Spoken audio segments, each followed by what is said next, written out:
pela frente com a geração Z.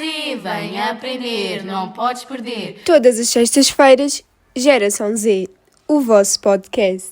Olá a todos, sejam bem-vindos ao terceiro episódio do nosso podcast Geração Z. Eu sou a Ariana. Eu sou a Sofia.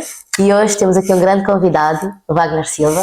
Olá. Boa tarde, eu sou o Wagner Silva, sou pai de uma das colegas vossas, a Maria Eduarda, e a gente está aqui hoje para bater um papo tranquilo, descontraído. Ok. A nossa primeira pergunta é: nós queríamos saber quais eram as principais diferenças culturais que percebeu entre o ambiente empresarial português e brasileiro. Eu acho que no princípio tive bastante problema a nível de aceitação. Eu acho que a própria cultura vossa, de certa forma, diria que se protege um pouco a nível de aceitação. No nosso país, uma pessoa que entra hoje, que chega hoje, que é estrangeira, as pessoas tentam abraçá-la o mais possível, favorecer, por exemplo, a melhor cama da sua casa possível. Estrangeiro, eles criam várias facilidades. Aqui há uma certa resistência, pelo menos inicial. As pessoas são um bocado mais que fechadas a nível de não dar aquele primeiro passo, precisa ganhar confiança, e isso torna-se, de certa forma, um pouco mais complexo, um pouco mais difícil iniciar o mundo empresarial no estrangeiro ou aqui em Portugal, nesse aspecto. Pois é, faz sentido. Como imigrante, acha que teve mais dificuldades em realizar os seus objetivos aqui do que no Brasil? Sim, justamente por conta de iniciar com essa questão de apoio, essa questão de as pessoas abrirem a porta para você poder ter, né? Eu tive no início, eu montei uma oficina mecânica aqui, e eu tive um pouco de problema no sentido de aceitação, porque querendo ou não sei se talvez pelo ramo, se é a oficina mecânica, as pessoas têm um certo receio ou pensam sempre que a oficina ou que o mecânico está sempre a enganá-las. E talvez possa ser que as pessoas tenham um pouco o pé atrás relacionado a isso. Mas pronto, isso é algo que a gente ultrapassa a partir do momento que a gente começa a dar o melhor e as pessoas começam a ver, começam a observar que existe esse compromisso, que existe essa responsabilidade, as portas começam a se abrir. Quais foram os principais desafios que enfrentou no negócio próprio no novo país? Então, o princípio é sempre complexo por conta financeira, né? Você está começando algo novo, começando algo fora do seu país, fora do seu conforto, fora das suas origens. Então, o primeiro ponto seria essa parte que nós falamos há bocado, que seria a parte da aceitação, depois em si seria a parte financeira. Óbvio que se houver um planejamento, se houver algo que você consiga guardar, sonhar, planear muito bem para chegar lá na frente, você não passar algumas dificuldades a nível financeiro, é sempre melhor. Mas esse é um dos principais motivos, um dos principais problemas que a gente encontra. Para além dessa aceitação, é o inicial financeiro no início. Sim. Queríamos também saber quais foram as principais dificuldades, as maiores dificuldades que sentiu ao começar a sua empresa do zero, num país que não era o seu de origem. Então, além dessa aceitação, foi ingressar no mercado novo, né? Você precisa primeiro mostrar resultados. Só que uma empresa, quando ela é iniciada, ela precisa de clientes, ela precisa que entre dinheiro, na realidade, para começar a gerir. E aí é uma matemática que talvez não fecha. Como é que você não tem serviço, não tem trabalho e você consiga gerar valor, gerar dinheiro para manter aquela empresa? Então entra naquela parte que a gente falou há pouco. Se há um planeamento, um planejamento, que você tenha algum capital guardado de giro para você conseguir suprir ou manter essa empresa durante esse período, mesmo que você consiga ter valores mais atrativos, ter um serviço diferenciado que os clientes hoje procuram, isso é bom sinal, isso favorece bastante. E sentiu diferença nos países em termos disso? Sim, muito. Porque já teve uma empresa fora, no caso no Brasil? Sim, na realidade eu sou filho de empresários e filho de empreendedores, né? São pessoas que desde muito pequeno, desde muito novo, aos 2, 3 anos, quando eu aprendi a andar, na realidade, aprendi a falar, eu já via meu pai trabalhando no comércio, já via meu pai fazendo esse tipo de coisa. Então isso vem de berço. Então foi uma referência, né? Isso, uma referência. E cabe também, minha filha, que eu estava brincando com ela no caso, essa responsabilidade e esse compromisso para depois ela levar. Não é fácil, carrega de berço. Como é que era a sua vida profissional no Brasil e e que motivo deixou essa vida e foi para Portugal? Então, eu acredito que eu sou uma pessoa um pouco visionária nesse sentido. Na realidade, eu não deixei o Brasil por motivos financeiros, como a maior parte das pessoas deixam, ou por problemas relacionados com violência, esse tipo de coisa, quando vive aquela violência. Eu surfei, como eu costumo dizer, uma das melhores ondas no Brasil na altura de ganhar dinheiro. Quando ainda não existia muito, quando era algo incomum no Brasil ter computadores, eu abri uma lan house. E as pessoas que não tinham condições de ter um computador em casa podiam pagar um valor acessível, um valor baixo para poder acessar a internet, jogar, esse tipo de coisa. Então isso movia muito dinheiro, na realidade, porque era algo novo. E algo que a maioria das pessoas hoje em dia a gente já não consegue ver, são os computadores, são os telemóveis, né? Que os telemóveis, querendo ou não, começa a sobressair a nível de computadores que você hoje em dia consegue fazer. Muita coisa que antes você só conseguia fazer no computador, você consegue fazer no telemóvel. E naquela época, não, era só o computador. Então, favorecia isso, as pessoas, ter computador para a pessoa acessar a internet, jogar e tudo. Então, isso movimentava e movia muito dinheiro. Então, quando eu estava surfando na melhor onda, estava ganhando muito dinheiro, e eu cheguei a um ponto que eu olhei e ainda não tinha essa violência que tem hoje, né? Eu não falei desde o princípio a quantidade de tempo que eu estou aqui, mas eu estou há 19, faz 20 anos agora esse mês, em abril. Então já estou há bastante tempo em Portugal, 20 anos, querendo ou não, na vida. Então eu vivia numa cidade pequena, uma cidade interior, que não existia ainda essa violência. Só que ao passar do tempo, e como eu trabalhava com isso, eu comecei a ver que o Brasil chegaria a um ponto ao qual está hoje, violento, isso e aquilo. Então no momento que eu tinha algumas condições, no momento que eu estava surfando ali numa onda boa, ganhando dinheiro, eu falei, eu vou para fora.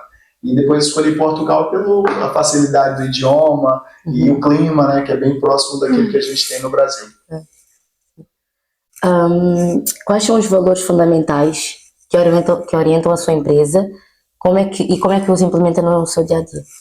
É assim, eu tenho um compromisso muito grande, normalmente, eu analiso alguma coisa, quando eu vou começar uma empresa ou começar qualquer tipo de investimento. Agora, recentemente, abri algo fora do meu know-how, que é a parte de automóveis, de manutenção, tudo relacionado ao automóvel.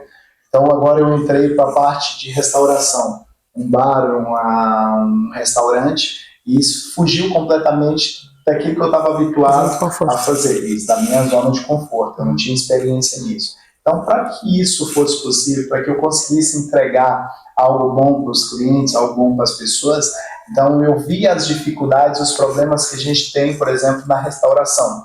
Porque minha ideia é sempre oferecer uma solução para o cliente, né? A pessoa, quando te procura, seja da parte do automóvel, ela tem um problema e precisa de alguém que está à altura de resolver aquele problema que quer. Então, foi isso também que eu implementei na minha empresa, implemento com meus funcionários, e constantemente a gente está batendo nessa tecla, é justamente esse compromisso e essa responsabilidade que a pessoa nos entrega. Então, quando a pessoa senta numa cadeira de um restaurante, ela quer comer bem, quer ser servida bem, e a gente tem alguns restaurantes, a gente tem alguns estabelecimentos que não têm esse compromisso. Às vezes a gente já deve ter acontecido com muita gente que está vendo o vídeo, a pessoa está lá levantar a mão e o garçom, a pessoa que está servindo, para frente, para trás, e finge simplesmente que não viu aquela pessoa. Mas ele está vendo. E isso, querendo ou não, causa um certo desconforto, e a pessoa fica ali a levantar a mão, a tentar gesticular, porque precisa de um talher, que precisa pedir alguma coisa, e a pessoa, mesmo que não, no momento, não consiga atender, mas um simples fato de olhar e dizer, olha, eu já vou te atender. Isso faz toda a diferença. Então, esse tipo de situação que eu emprego constantemente nas minhas empresas, no sentido de orientar meus funcionários, orientar as pessoas que estão à frente, resolver os problemas das pessoas que nos contratam, ou as pessoas que precisam do nosso serviço. Isso faz toda a diferença. Neste momento, qual é o seu maior objetivo na sua vida profissional? Eu acho que eu já atingi meus objetivos profissionais de certa forma. Hoje em dia eu procuro,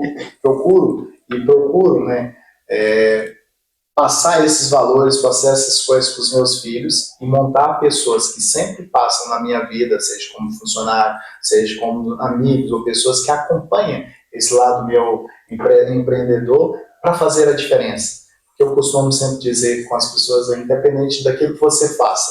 Se você for uma pessoa que varra a rua, seja o melhor varredor de rua que exista ali naquele trecho, naquela parte, entende? Porque hoje em dia você encontra muita gente desinteressada, muita gente que faz só o que é necessário. O mundo está cheio de pessoas que fazem só o necessário.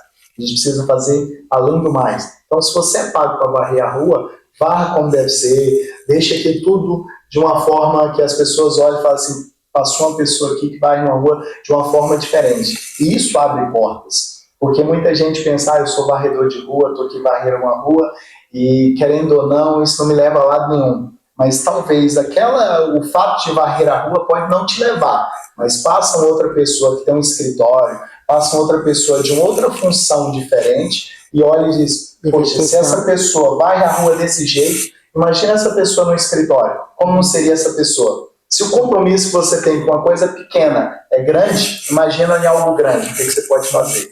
Então é esse legado que eu gosto de deixar meus filhos, meus funcionários, as pessoas que me cercam, sabe? É algo que eu acho que constantemente eu estou lutando sempre para deixar.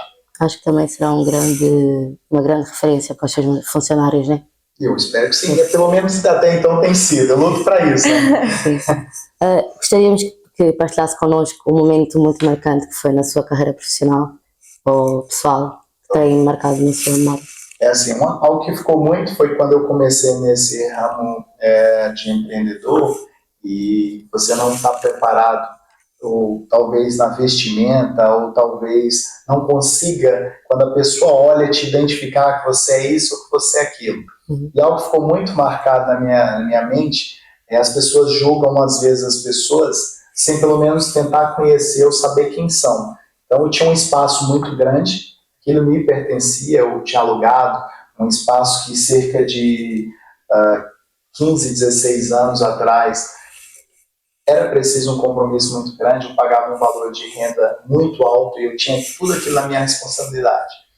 E então, era um parque de estacionamento e a gente colocava sempre completo no parque quando o parque de estacionamento estava cheio. Uhum. E as pessoas que por ali cercavam, que por acaso era em frente à universidade, não tinha como acoplar, como acondicionar todos os carros nas ruas, então as pessoas ficavam procurando lugares para estacionar e eu era a pessoa que era responsável ou que tinha em posse aquele parque de estacionamento, que era uma coisa gigante.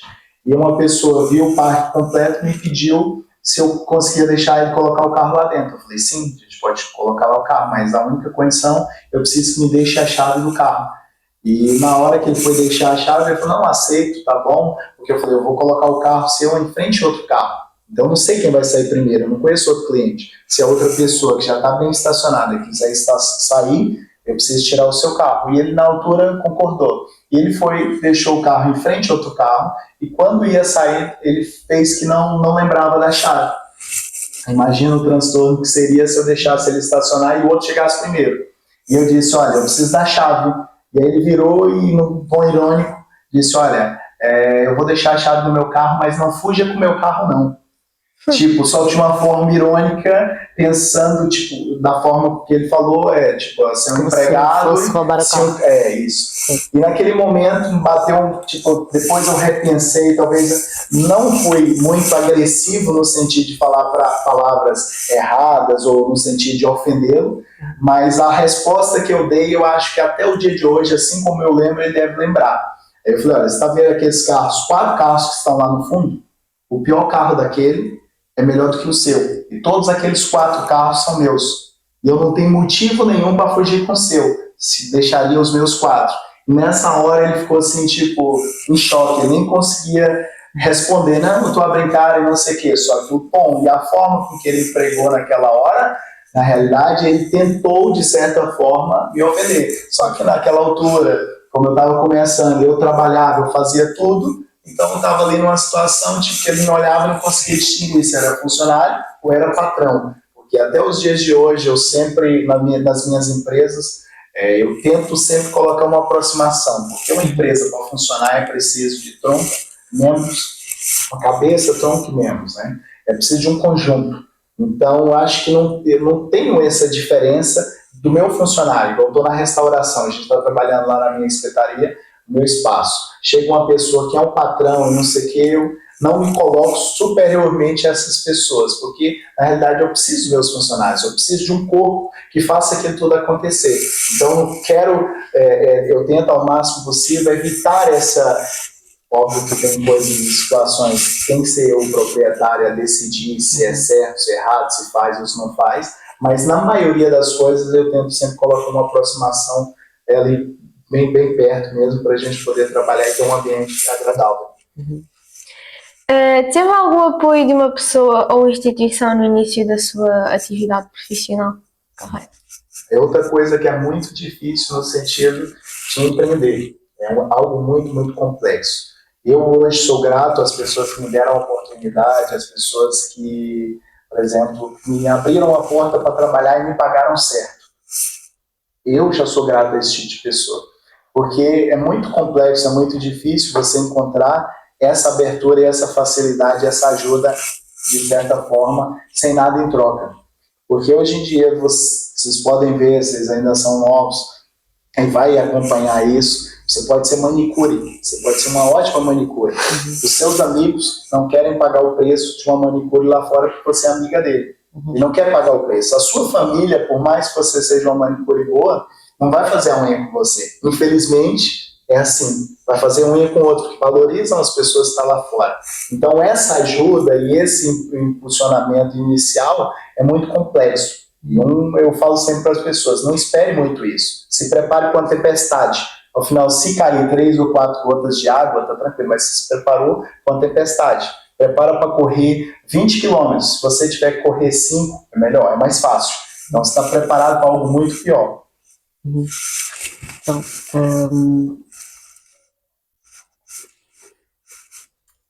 que conselho daria para nós jovens que querem começar a sua empresa, aqui em Portugal ou mesmo fora do país, porque eu sei que tem muitos jovens que também gostam de ir para fora do país para estudar, e que gostaria de saber que conselho que daria para nós jovens que, primeiro, gostariam de abrir sua empresa aqui e os que gostariam de ir para fora para estudar ou para abrir sua empresa fora do país. Então, a primeira conscientização que devem ter é que não vai ser algo fácil. Né? E isso não quer dizer que não devam fazer ou não devam tentar. Porque, na realidade, isso é algo da vida, né? Nem sempre a gente dá valor aqui que é muito fácil.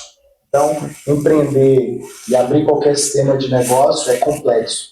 Não depende só, por exemplo, de mim, de você, que você abre um negócio, está tudo correndo bem, de repente há qualquer coisa, seja na economia, a pandemia, por exemplo, foi um ótimo exemplo disso. Muitas empresas que estavam no topo, de repente, chegaram à ruína. Isso é bom e ruim ao mesmo tempo. Imagine um jogo de cartas, onde você tem algumas cartas na mão, e que a pessoa que está gerindo, a pessoa que está organizando aquela jogatina ou aquele momento, cria regras a todo momento. De repente diz, olha, você tem que dar 2 cartas para o seu companheiro que está do lado, ou você tem que misturar o jogo. Aí agora imagina, você está com cartas boas na mão e de repente você tem que misturar de novo. Isso dá probabilidade às pessoas que naquele momento não tem cartas boas, tira de quem está com as cartas boas, mas coloca todas as pessoas num equilíbrio, num nível mais razoável, mais facilitado. Então, o primeiro conselho que eu daria é: prepare-se para essa dificuldade, prepare-se para esse problema. Você não vai ter aceitação, não vai ser fácil nesse sentido. Começa por aí, como eu citei o exemplo da própria família, que não é todos, podem te apoiar no sentido de palavra. Vai dar certo, isso e aquilo.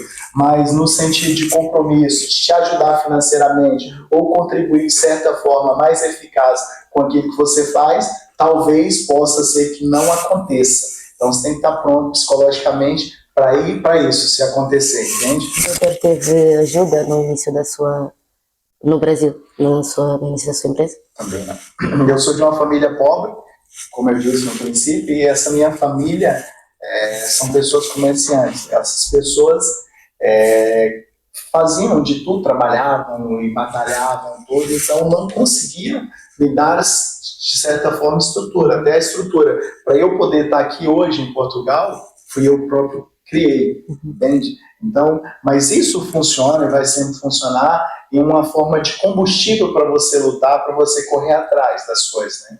Porque, assim, essa questão de trabalho, de você montar uma empresa, se vai dar certo e tudo, isso está dentro de você. O empreender em si é de acordo, e o resultado vai ser de acordo com a energia que você emprega, de acordo ao seu compromisso, de acordo à sua visão. É uma série de fatores que cerca isso. Então, se a pessoa não tem isso, ela pode desenvolver. Não quer dizer que eu venho de uma família de pessoas que são comerciantes, empreendedores, que a pessoa talvez não tenha isso ou não tenha isso na família, não vai conseguir. Existe uma diferença muito lógica. Eu, por exemplo, particularmente não gosto de futebol, não concordo com algumas coisas do futebol, mas é evidente algo que acontece no futebol e a gente vê muito essa diferença. Você tem um Cristiano Ronaldo e você tem um Messi. São normalmente os dois melhores jogadores do mundo. E aí você tem uma diferença grande entre os dois. Você tem o Messi, que foi a pessoa que nasceu com o dom de jogar futebol, e você tem um Cristiano Ronaldo que desenvolveu essa habilidade, que vive, que foca constantemente nessa habilidade, ele trabalha para isso. Então a persistência dele fez com que ele é o melhor jogador do mundo, constantemente está sendo. Então não é, levando isso para o mundo empresarial, não é porque você não nasceu com o dom de ser empresário, isso não quer dizer, ou não impossibilita, que futuramente você não venha a ser um dos melhores empresários do universo, do mundo. Só que vai depender de você mesmo, do foco, das coisas que você emprega. Obrigada por ter vindo. Eu que agradeço. E obrigada a vocês por terem assistido a mais um episódio da Geração Z. Obrigada. Tchau.